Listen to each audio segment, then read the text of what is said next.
대부분 사람들이 영어를 공부할 때 단어를 몰라서 해석을 못한다. 또 문법을 몰라서 해석이 안 됐다. 그렇게 하는 경우가 대부분이긴 해요. 그러나 공부해 보신 분들은 알아요. 단어를 알고도 문법도 알겠는데 해석이 안 되는 거죠. 그런 경우 내가 문법을 몰라서 해석 못한다라고 생각하는 경우가 대부분이에요. 그러나 실제로 그렇지 않아요. 문법을 몰라서 해석이 안 되는 것이 아니라 다른 거에 원인이 있습니다. 자, 그걸 들어가기 전에 이럴 경우에 대부분 이렇게 어드바이스를 하게 돼요. 수준이 너무 높은 거 아니냐? 그러면 그 결과는 쉬운 걸로 선택해라. 그럴싸하죠? 또는 두 번째는 독해 경험이 부족해서 그래. 독해를 많이 한다면 되겠죠. 가장 잘못된 어드바이스는 뭔지 아세요? 우선 문법과 단어 공부를 다시 시작하시고 그리고 나서 다시 독해를 들어오세요 라고 말하는 거. 단어를 알고 문법도 아는데 다시 하라는 얘기예요. 그 이유는 문법이라는 틀이 있죠.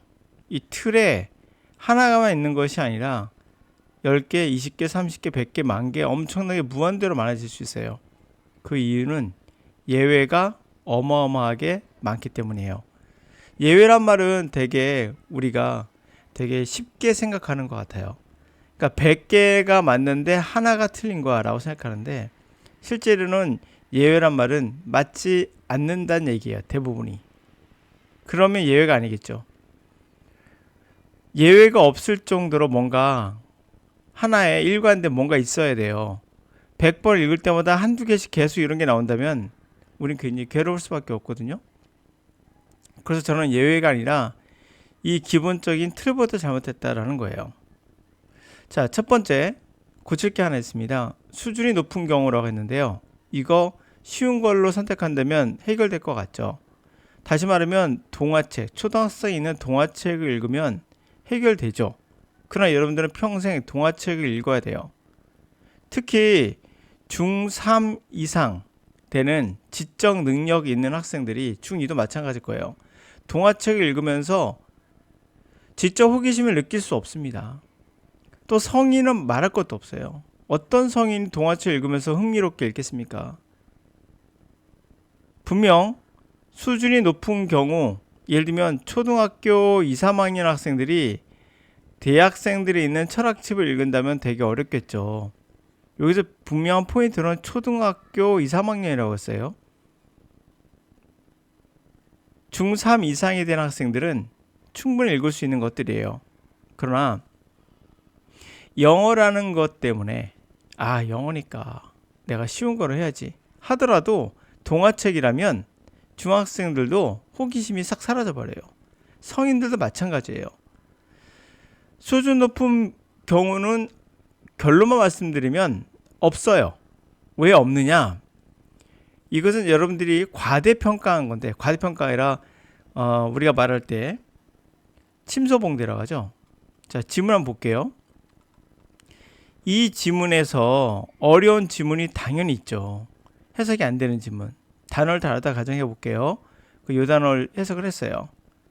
이거 해석 못 하겠어. 그럼 여기는 해석이 돼. 여기는 해석이 안 돼. 이런 경우를 당연히 겪을 수밖에 없어요. 그래서 결과적으로 끝나고 나면 무슨 말인지는 대충 알겠으나 해석이 안 되는 부분도 있을 수 있죠. 그렇다 이 포인트는 해석이 안 되는 부분이 있다고 했지 해석이 안 된 건 아니죠. 착각하시는 거예요. 그러므로 여러분들이 하지 말할 것은 수준이 높은 경우를 생각하고 수준을 낮추는 것은 좋지 못합니다. 그러나 제 강의를 듣는 사람들에게도 저는 수준을 좀 낮추세요 라고 말을 하긴 해요. 왜 그럴까요? 그 이유는 오프라인 같은 경우는 제가 강제적으로 진행하지만 온라인 같은 경우는 도망갈 수 있거든요. 에이 싫어 이렇게. 그래서 한마디로 따지면 좋지 못한 방법이지만 약밥 같은 거 던지는 거예요. 낚시 던지는 거죠. 좋지 못한 거 저는 알아요. 그럼에도 이거죠. 유용하다. 그러나 사실은 아니다. 이 전법을 쓴 거예요. 유용해요. 그럼 그래요? 시험 한번 해볼까? 하면서 덤벼들거든요. 도망가지 않고. 온라인으로 하기 때문에 결국에는 내가 눈으로 확인할 수가 없거든요. 강제적으로 시킬 수도 없고요. 그러다 보니까 이런 걸 사용해서 진실은 아니지만 그렇게 얘가 하는 거예요. 근데 그 사람이 계속 그 동화책을 읽고 있겠느냐? 그럴 리는 없어요. 이유는 재미가 없습니다. 수준이 높은 경우는 없어요. 결론 말씀드릴게요. 그리고 수준 높은 문장을 읽어야 돼요. 좀 쉬운 걸로 선택하라는 건 정답이 아니에요. 여러분들은 지적인 호기심이 없는 상태에서 그걸 지속하기는 너무나 힘들어요. 자, 여러분들이 지금 초등학생이 있는 동화책을 끊어야 보세요. 한글로 된 거. 그걸 읽기 시작해 보세요. 제 수업을 듣는 분들이라면 적어도 초등학생 1, 2학년, 3학년들은 아니거든요. 그러면 동화책 읽어보세요. 얼마나 오래 지속하면서 읽을 수 있는지. 이유는 여러분이 원하는 정보가 없기 때문이에요. 어린아이들, 초등학교나 유치원생들은요, 꿈을 꾸더라도 귀신을 무서워해요. 귀신. 그러나 나이가 들수록 귀신 같은 게 무서운 게 아니라 실체적인, 실체가 있는 두려움을 무서워해요. 교통사고 같은 거. 또는 병 걸려서 암 같은 거 걸리는 거. 나이가 들면 실체가 있는 걸 좋아해요. 이만큼 초등학교 유치원생은 보이지 않는 것에 대한 두려움을 갖고 있지만 그래서 동화 같은 것도 즐겁게 볼 수 있으나 나이가 들수록 뭐 다큐멘터리를 좋아한다든지 또는 드라마 같이 현실성 있는 것들을 더 좋아한다든지 이렇게 바뀌는 겁니다. 그러면 독해도 마찬가지예요. 영어 독해니까 그렇다? 국어 독해는 아니다? 아니에요. 영어 독해도 우리가 우선은 읽으면서 자기의 관심, 자기와 밀접한 그런 것들이 아니면 우리는 흥미를 잃게 돼요. 그래서 수준이 높은 문장이라고 말하기 좀 애매하지만 우리가 읽는 에세이나 이런 것들은 분명히 여러분들에게 호기심 또는 실체가 있는 정보를 주기 때문에 더 끌립니다. 그래서 독해를 할 때 어떤 경우도 동화책으로 넘어가는 건 되게 좋지 못한 방법입니다. 쉬운 걸로 선택하지 마세요. 결론. 아까 말씀드린 대로 전체가 다 해석이 안 될 수 있는 경우는 없어요. 반드시 여러분들이 70% 이상은 단어를 알고 있기 때문에 70% 정도는 적어도 해석이 돼야 되는 거죠. 두 번째, 경험이 부족하니까 그래요. 독해를 많이 한다. 정답이죠. 그러나 주의할 게 있습니다. 독해를 많이 한다는 것은 정답이 맞아요. 그런데 독해하는 방식이 중요합니다. 만약에 문법이나 구문 독해로 하신다면 여러분들은 단어를 찾다가 아마 지치실 거예요. 독해를 많이 한다는 것은 정답이나 그 방식에 있어서의 어떤 선택을 하셔야 돼요. 내가 문법 위주의 독해를 할 것인가, 단어만 찾다 끝날 것인가. 아니란 얘기죠. 단어는 최소한으로 찾는 게 좋아요. 이건 최소한입니다. 최소한으로 찾아서 해석할 수 있는 능력 키우셔야 돼요. 문법은 당연히 적용하면 안 됩니다. 문법을 적용하면은 해석이 되는 문장과 반드시 해석이 되지 않는 애매한 문장으로 확실하게 구별이 되고 특히 해석이 안 되는 문장에 자꾸 머뭇거리면서 그 안에서 헤어나지 못하게 돼요. 나쁜 습관을 키우는 방법이 바로 문법이에요. 저 같은 경우도 문법으로 영어를 공부했기 때문에 자꾸 문법적으로 해석하려는 버릇이 남아 있어요.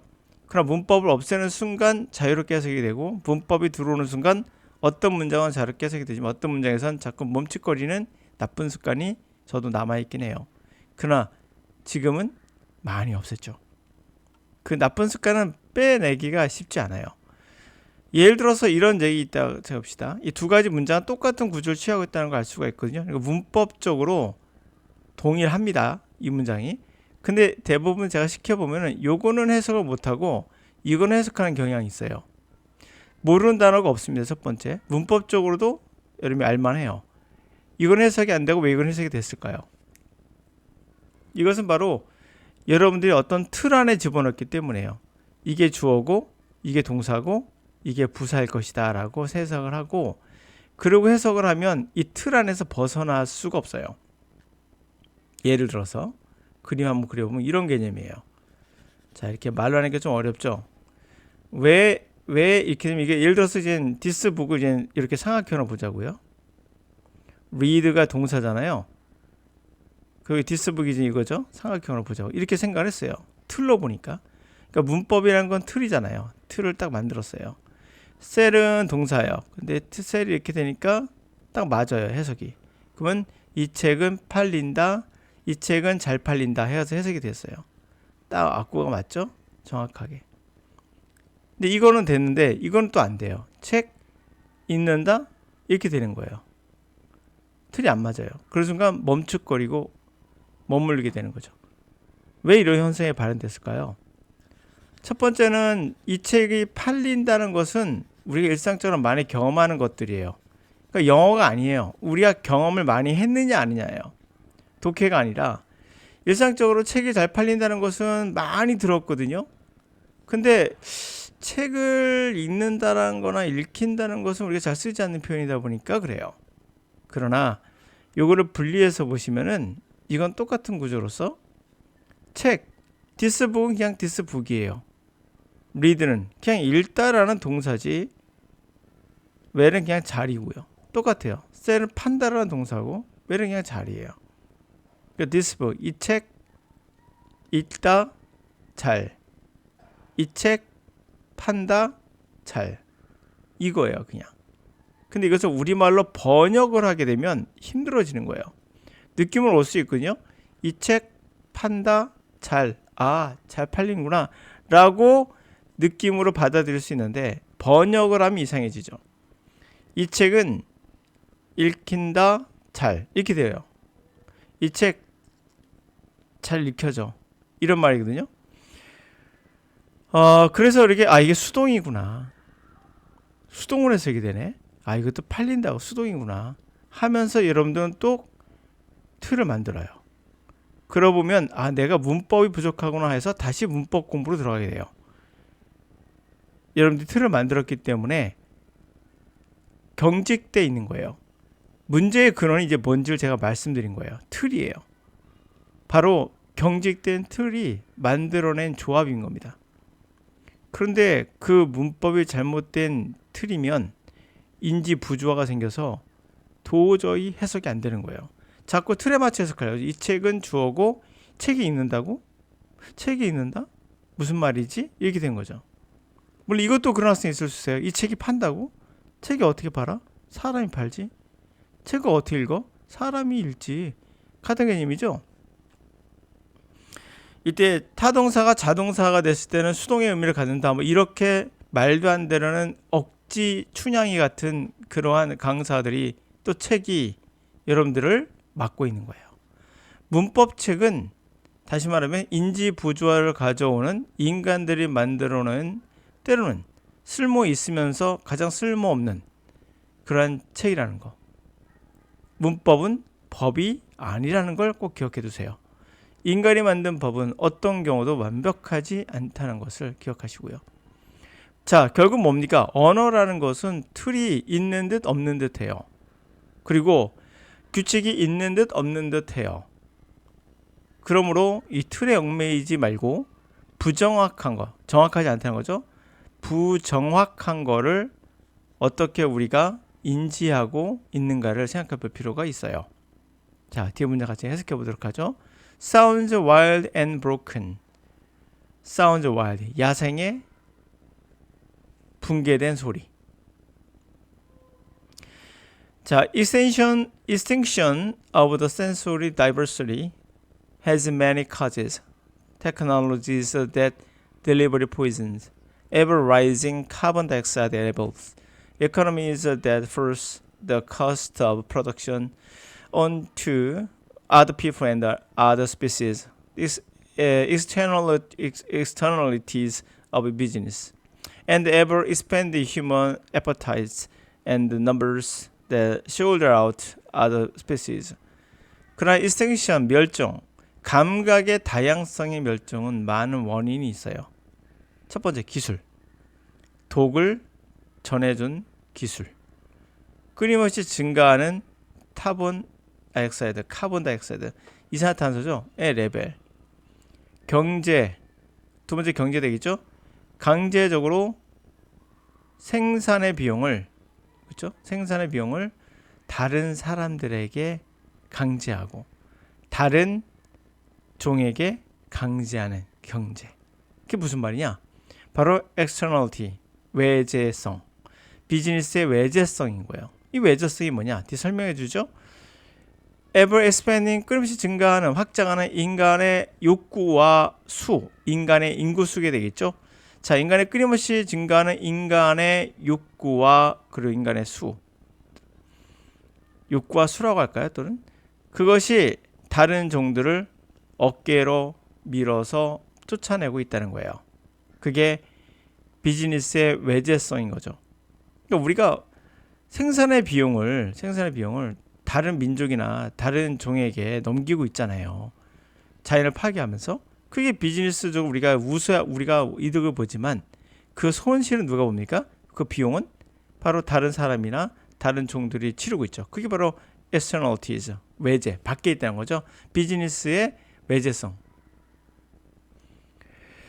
자, 그래서 말하기에 all these social and economic factors exist in a culture of the inattention and the lack of appreciation. 자, 모든 이러한 사회적, 경제적 factor, 요소들은 어디에 존재하는 겁니까?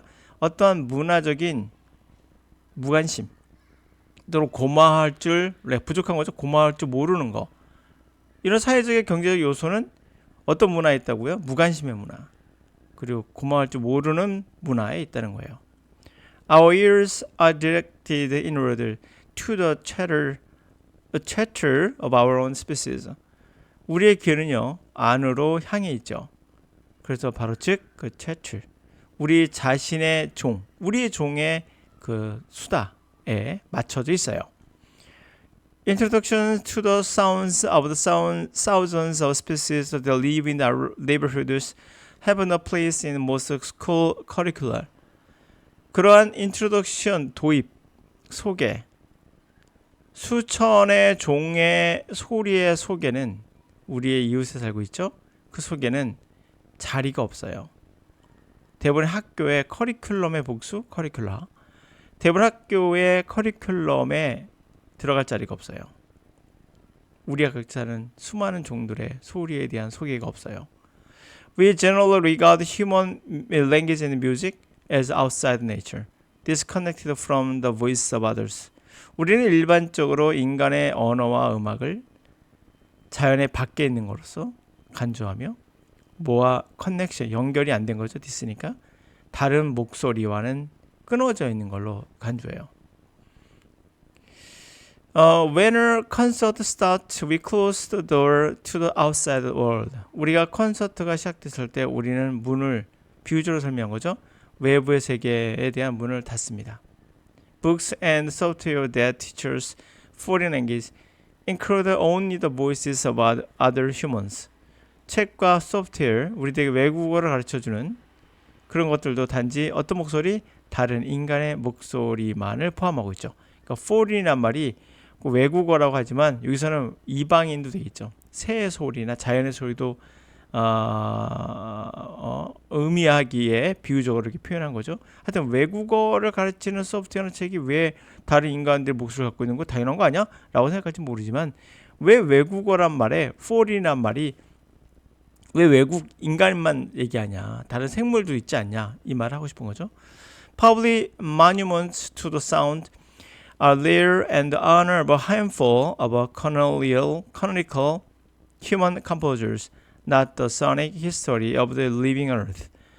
자, 이 대중의 그러한 소리에 대한 경애로운 기념비적인 것들, 소리에 대한 경외심을 표출하는 그러한 기념비적인 것들은 드물고, 그리고 이러한 소리에 대한 어떤 monument, 기념비적인 그런 것을 경애로워하는 그렇게 하는 기념비적인 어떠한 그런 찬사들, 뭐 그런 것들은 주로 한 줌의 canonical, 고전 인간 작곡가들에게 경의를 표하더라.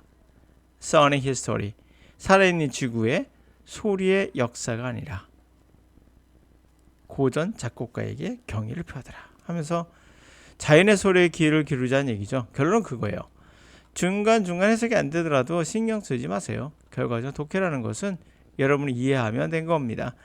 그 단어를 알고 문법을 알아도 해석이 안 되는 경우는 여러분들이 수준을 높인 것을 낮추라가 아니에요. 결론 말씀드리면 낮추는 게 좋지 않습니다.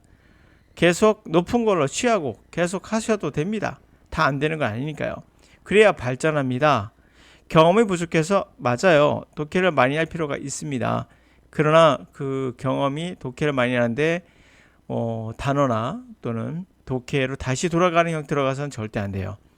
독해를 많이 하는 건 정답은 정답이에요. 그러나 방식이 중요합니다. 어떻게 독해할 것인가를 제 강의를 통해서 배우시면 되고요. 그 방법으로 하시면 문법이 필요 없어요. 문법이 오히려 여러분들 이와 같이 방해하게 돼요. 이유는 그 틀이 문제의 근원이에요. 틀을 만들어 놓고 그 틀에 집어넣고 틀이 안 맞으면 당황스럽게 되는 거죠. 그것을 없애야 돼요. 당황할 필요 없습니다. 그들도 여러분들에게 최대한 편하고 쉽게 전달하고자 하는 게 글이니까요. 자, 오늘 여기까지.